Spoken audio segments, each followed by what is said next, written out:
حضرت زید رضی اللہ تعالیٰ عنہ نبی کریم علیہ الصلوۃ والسلام کے منہ بولے بیٹے ہیں۔ آپ کی ہسٹری یہ ہے کہ ایک قافلے کے اندر آپ سفر کر رہے تھے، ڈاکوؤں نے اس قافلے کو لوٹ لیا اور حضرت زید رضی اللہ تعالی عنہ کو بھی اغوا کر لیا گیا،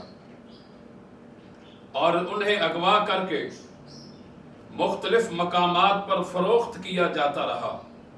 قیدی بنا کر کے آپ کو بیچا جاتا۔ اور آپ کے والد گرامی کو جب اس بات کا علم ہوا کہ میرے لخت جگر حضرت زید رضی اللہ تعالی عنہ کو اغوا کر لیا گیا، تو آپ کے والد گرامی ایک قبیلے کے سردار تھے اور بڑے امیر اور کبیر تھے۔ انہوں نے یہ فیصلہ کیا کہ مجھے اپنی زندگی بھر کا سرمایہ اگرچہ خرچ کرنا پڑا تو میں زندگی بھر کا سرمایہ خرچ کر دوں گا، پر میں اپنے بیٹے کی تلاش کروں گا، اسے بازیاب کرواؤں گا۔ چنانچہ ان کے والد مصر جا کر کے اپنے بیٹے کی تلاش کر رہے ہیں، اور ملک شام جا کر کے بیٹے کی تلاش کر رہے ہیں، اور ملک یمن جا کر کے بیٹے کی تلاش کر رہے ہیں، مختلف ممالک کے اندر جا کر کے حضرت زید کی تلاش کر رہے ہیں۔ حاصل کلام یہ کہ جب آپ کے والد گرامی کو معتبر ذرائع سے یہ خبر ملی کہ آپ کے بیٹے یعنی حضرت زید رضی اللہ تعالیٰ عنہ جو ہے وہ قیدی بن کر کے فروخت ہوتے ہوتے وہ تو اس وقت نبی پاک صلی اللہ علیہ وسلم کے خدمتگار بن چکے ہیں، یعنی مدینہ طیبہ کے اندر موجود ہیں۔ چنانچہ حضرت زید کے والد گرامی مال اور دولت کے خزانے لے کر کے اب مدینہ طیبہ کا سفر اختیار کرتے ہیں۔ منزلیں طے کرتے کرتے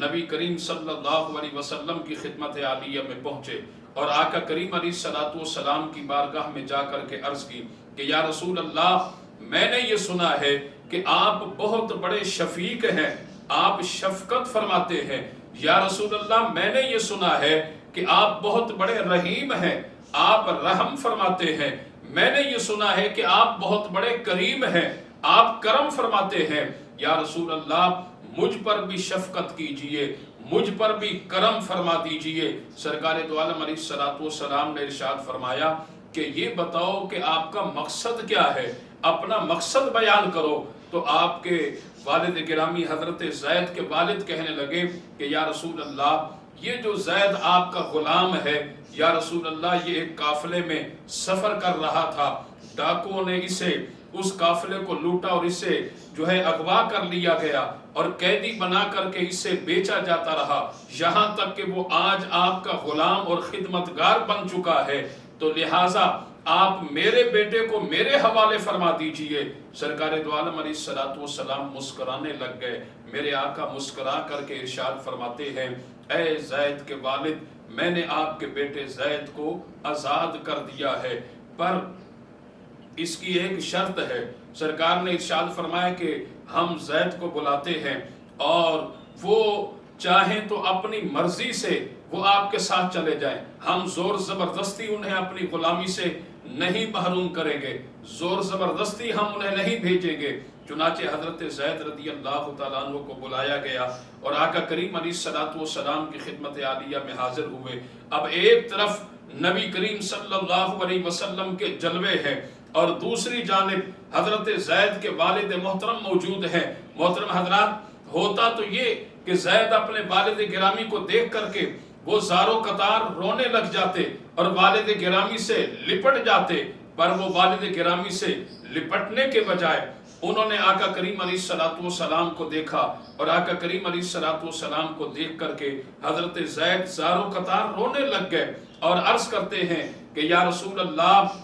رب ذوالجلال کی قسم ہے آپ کو آپ کی عزت و شان کی قسم ہے، یا رسول اللہ، مجھے آپ اپنی خدمت سے محروم نہ کیجئے گا۔ حضرت زید کے والد کہنے لگے کہ بیٹا، میں نے آپ کی تلاش کے لیے اپنا سرمایہ خرچ کر دیا، میں ملک یمن، ملک مصر اور ملک شام کے اندر میں آپ کو مختلف ممالک کے اندر تلاش کرتا رہا۔ میرا بیٹا